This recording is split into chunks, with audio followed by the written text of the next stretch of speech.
Brenda ran into the latrine, set her toilet articles on the shelf over the sink, and tore off her slicker.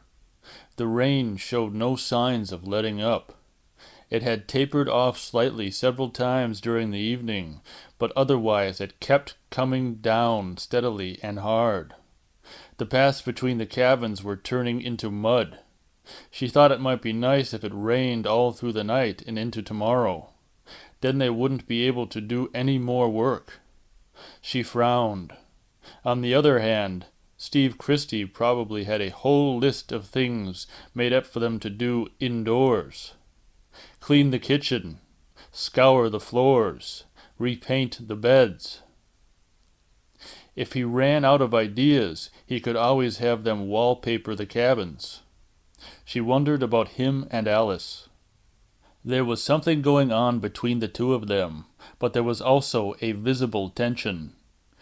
She had only known Steve and Alice for a day, and what with Steve running around so much, she had gotten to know Alice a bit better. But even on such short acquaintance, she couldn't quite manage to put the two of them together. Alice was so much more laid back than Steve, so much more easygoing, and it was obvious that Steve's intensity was getting on her nerves. If Steve didn't watch out, Alice might decide to trade him in for Bill. She knew Bill was attracted to her, and thought Alice had definitely been encouraging him. She was kind of sorry the game had broken up, but then it would have been much better if Bill hadn't been the only guy there. She had sort of hoped that Nettie would come back and join in, but he must have gone to bed early. She wondered where Jack and Marcy had gone. If Ned had crashed back at their cabin, she didn't think they would have gone there. Maybe they'd grabbed a couple of sleeping bags and gone out to the empty campers' cabins. Everyone had paired off for the night, she thought wistfully. Steve away in town, leaving Alice alone with Bill. Wonder if anything was going to happen there. Jack and Marcy off somewhere by themselves, and here she was, alone. She wondered if she should go look for Nettie. She was tempted, but at the same time, she didn't want to seem too anxious. He was cute, but she didn't want to scare him off. He seemed like a nice guy. Nice guys were few and far between. Put a rein on it, girl, she told herself. Take it slow. You've got all summer. She brushed her teeth, completely unaware that Marcy's body was growing colder and more rigid, not 10 feet away. An axe embedded in her skull. And neither Jack nor Nettie had all summer anymore. They had both run out of time.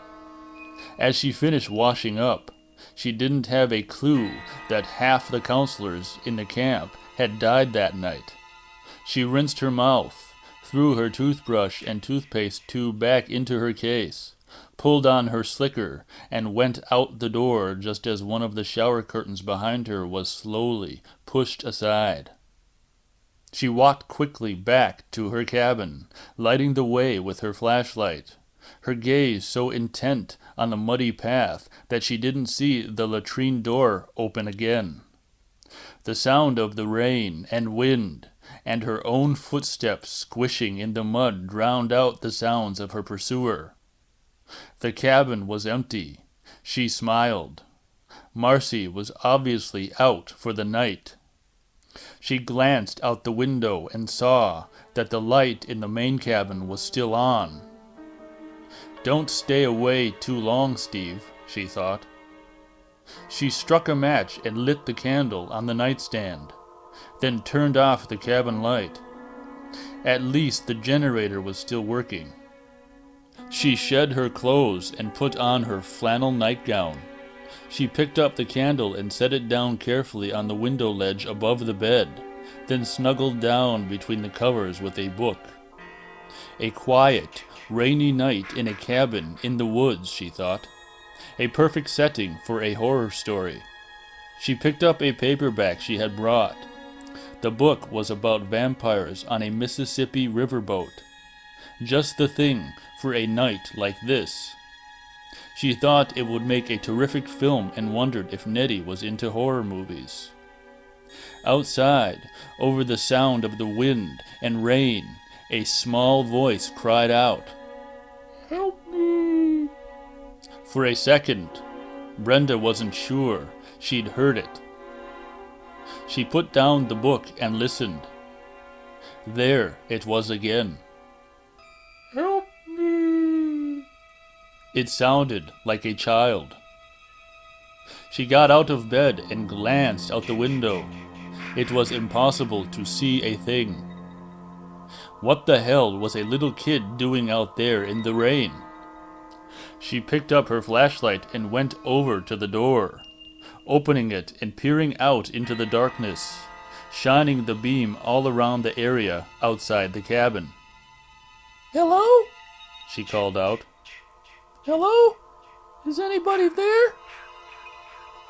For a moment she heard nothing but the wind and rain. But there it was again, unmistakably, the voice of a small child somewhere in the darkness. "Hello?" she shouted. "Hello?" The voice was muffled. "Help me! Help me!" Jesus, Brenda thought. What could have happened? Maybe it was some little kid from town, out there by the lake playing with some friends. Some kid who got separated somehow, and then something happened. Maybe he slipped and fell and hurt himself, or fell into an old trap or something.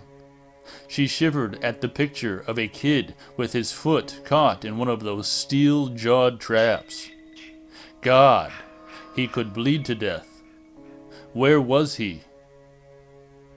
"Help me! Help me!" "Where are you?" Brenda shouted, moving barefoot down the muddy path, shining her flashlight beam all around her, paying no attention to the wind and rain. A child was out there, in trouble. He sounded hurt. "Help me!" The voice was coming from the direction of the playing field, out by the archery range. She was certain of it. God, they had left a lot of tools in the storage shed, unlocked. Some little kid could have gone in there and... "Hello? Hello? Can you hear me?" she shouted, her eyes straining to penetrate the darkness. She started moving faster. Suddenly, someone threw the switch on the junction box and the quartz halogen spotlights mounted on poles at the edge of the range came on, bathing her in brilliance. She turned and squinted against the glare, backing away, trying to block out the light with her hand over her eyes. She couldn't see if there was someone standing at the edge of the range or not. "All right," she shouted angrily. "Come on out. It's not funny anymore." She backed away from the bright lights, shielding her eyes with her hand, trying to see if anyone was there. Nettie. It had to be. Damn it. This was just too much. "It's not funny at all," she yelled. Now she was sure she could see a figure at the edge of the range, just a backlit shadow. "Nettie," she thought, "I'm going to kill you." And then she saw the figure raising something, pulling back. Oh my God, she thought. It was a bow. Has he gone completely crazy? What does he... She heard a soft hiss coming quickly toward her, unbelievably quickly, and in the split second that she realized what it was and screamed, the arrow plunged into her stomach, sending her stumbling back against the archery target behind her. It was followed by another, and another, and another, the arrows making dull, wet, smacking sounds as they plowed into her flesh. But after the second one, she could no longer feel a thing. They had finished cleaning up, and Alice threw another log onto the fire. Then she walked over to the couch and picked up Bill's guitar. She strummed a couple of chords. There had been a time when she had wanted to learn how to play, but she'd never been able to get past C, AM, F, and G7. You could play a lot of songs with just those 4 chords, and she'd been able to fake it a few times at parties, making people think she really knew how to play. But in the end, she became frustrated and gave it up. Bill was really good. He didn't just strum it. He finger-picked. He was gentle with it. His fingers seemed to caress the strings. She wondered what those fingers would feel like caressing her. She had watched him earlier that evening, sitting on the couch and absently picking out a chord progression, and later during dinner, and afterward during the game. He always seemed so laid back, so comfortable. He just seemed to take things in stride, especially now, after that game. A lot of guys would have made a pass at her, but here they were, alone, and Bill hadn't made a single move. It wasn't that he was afraid Steve might arrive. She didn't think that was the reason, because they had a clear view from the front window of the dirt road leading into the camp. They would have seen Steve's headlights coming. It just seemed that he wasn't the sort of guy to make moves on a girl. She had given him no encouragement, so he was simply being friendly. She thought he was attracted to her, but he wasn't rushing anything. He was taking the time to get to know her and how she felt about things, especially Steve. Instead of trying to force things, he was willing to kick back and let them happen. Take things as they came. No rush, no hassle. She found that a very attractive quality. She was wondering if perhaps she shouldn't encourage him a little when she thought she heard a scream. Bill came in from the back room, carrying a kerosene lantern he'd been filling. "Bill?" she said. "Hi," he said, smiling. "Just checked on the generator. It's still running okay." "I thought I heard a scream," she said. "I don't know how you can hear anything through that wind." He was obviously not taking her seriously. "It sounded like Brenda," Alice said. He glanced up at her sharply, looking to see if she was pulling his leg. She seemed completely serious. "I'd better take a look," he said. "Yeah." Alice stood by the window, looking out through the curtains. "And somebody turned on the lights at the archery range." "What?" Bill came over to the window. "I can't see anything." "They're off now," Alice said. He glanced at her. She looked frightened. "I'm going to check it out," he said, reaching for his flicker. "Bill, can I come?" "Come on, then." He had a feeling it was probably one of the others fooling around. Undoubtedly Ned. Only Ned would be goofing off in the middle of a storm, but it couldn't hurt to check. He handed her slicker to her, and they went out into the rain, down the path toward Brenda's cabin, lighting the way with the lamp. They ran up the steps and opened the door. "Brenda?" Alice called. "Brenda!" There was no sign of anyone inside. There was a candle burning on the shelf, and her slicker was still hanging on a hook behind the door. "Where is she?" Alice wondered. "She must be with Jack and Marcy," she said to herself as Bill went past her. They were probably in one of the other cabins, smoking dope or something. "Alice?" Bill called. "Yeah?" "Come here." His voice sounded strange. She ran over to where he stood bending down over Brenda's bed. He pulled back the covers. There was a bloody axe on the pillow. Bill picked it up and turned to look at Alice. "What is going on?" she said. "Come on," said Bill. They ran out the door, heading toward Jack and Ned's cabin. "Jack!" shouted Bill. He hammered on the door. "Jack! Open the door!" "Where are they?" Alice cried. "I don't know," said Bill. "Come on." They ran down to the latrine cabin.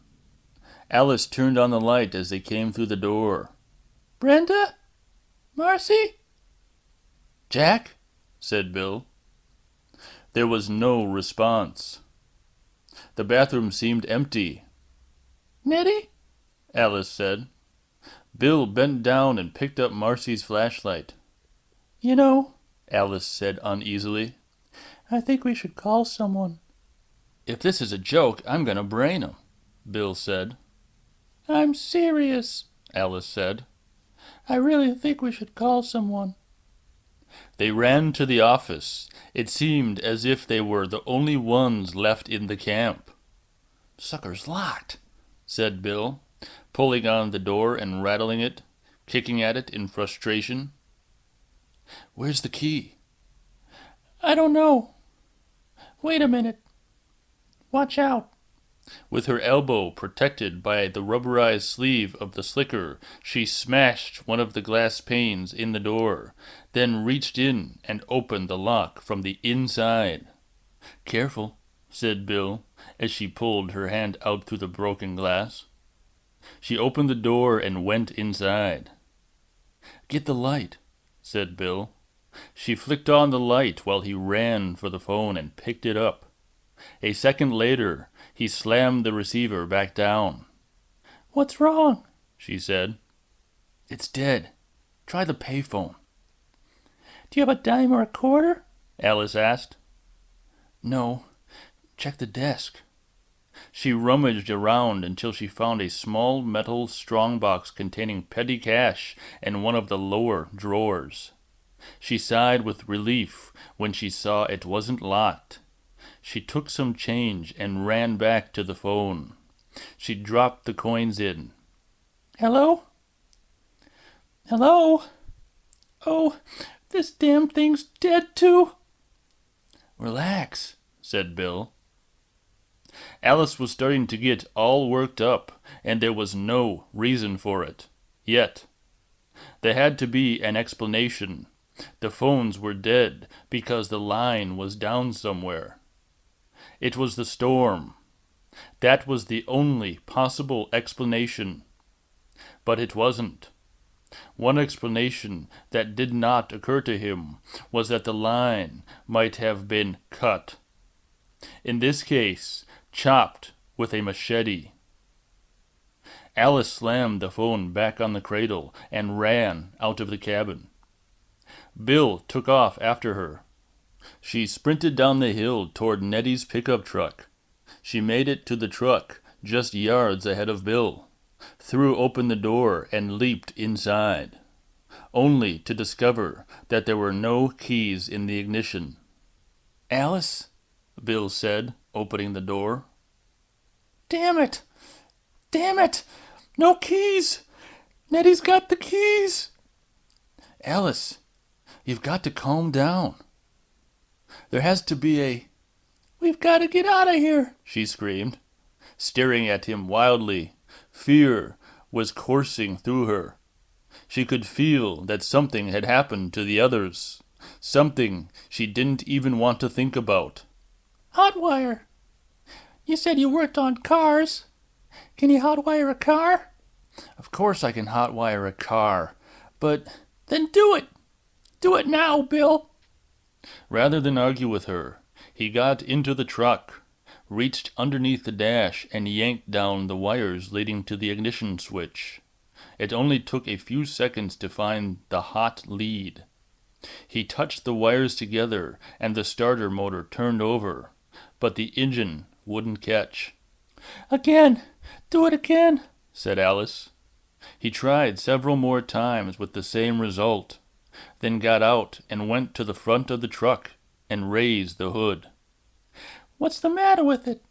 Alice said. "It's wet," said Bill. He shrugged. "I don't know." It was nothing glaringly obvious, nothing he could see in the dark with only a flashlight. And he wasn't really looking all that hard either, being more concerned with calming Alice. That was why he didn't see the cut wires leading out of the distributor cap. Alice jumped out of the truck and ran to him. "Why don't we just hike out of here?" she said. "Just get out. Right now." "Look," said Bill, taking her by the arm. "It's 10 miles to the nearest crossroads. Steve will be back soon. We can use his Jeep if we need to get help. Don't worry. There's probably some stupid explanation for all of this." "Like what?" she said. He put his arm around her and kissed her on the cheek. "It's okay. We'll be laughing about this tomorrow. I promise." He grabbed the hood of the truck and slammed it shut. "Come on. Let's get out of this rain."